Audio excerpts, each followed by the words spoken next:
Hello students, I will make a video series on truss chapter. I will discuss both the methods, method of joints and method of sections to solve the trusses. So this is the first video related to that video series. In this video, I will discuss about types of supports we use in the truss and what type of constraints those supports offer and how to take reactions in those supports. So in truss we use two supports normally. One is called as pin support, second is called as ruler support. So in the trusses this particular shape is used to show the ruler support. So this particular shape is used to show the pin support. Now one thing to understand that pin support offers two constraints. That means it does not allow the movement of the truss in x direction and it does not allow the movement of truss in y direction. It means pin support offers two constraints.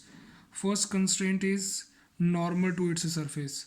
See, this is the surface of the pin support. So first constraint is normal to the surface and it will not allow the movement of the truss in vertical direction. Second constraint is along the surface. This is the surface of the pin support. So second reaction will be along the surface. It will not allow the movement of truss in x direction. So whenever you are solving any problem of truss and you are given pin support in that truss, then on that pin support you should show two reactions. One will be normal, that is perpendicular to the surface. One will be along the surface. Now how to name these reactions? If the name of the pin support is mentioned as A, you can call this as reaction R at A in y direction, because for this reaction the direction is vertical. Then for this particular reaction you can say R reaction at A in x direction because it is acting along horizontal. Now one more thing to understand, when you will label these reactions on the pin support, at the start we don't know their actual direction. So at the start you have to make assumption. Like over here I made assumption that this particular reaction, which is vertical, it is acting in our direction. So that direction is shown with this arrowhead. So this is just an assumption. Similarly for this particular reaction, I have taken arrowhead towards right. So I have assumed that this reaction is acting towards right. So both directions are assumptions at the start.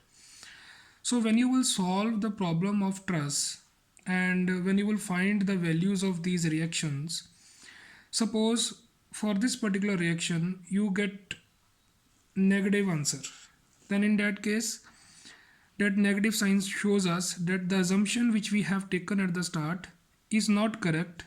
Actually it is acting in downward direction. Now suppose we get positive answer while solving the problem for this particular reaction. That means the direction which we have taken at the start is correct. So no need to reverse it.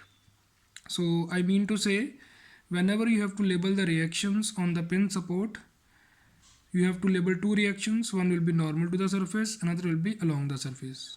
At the start, assume any direction.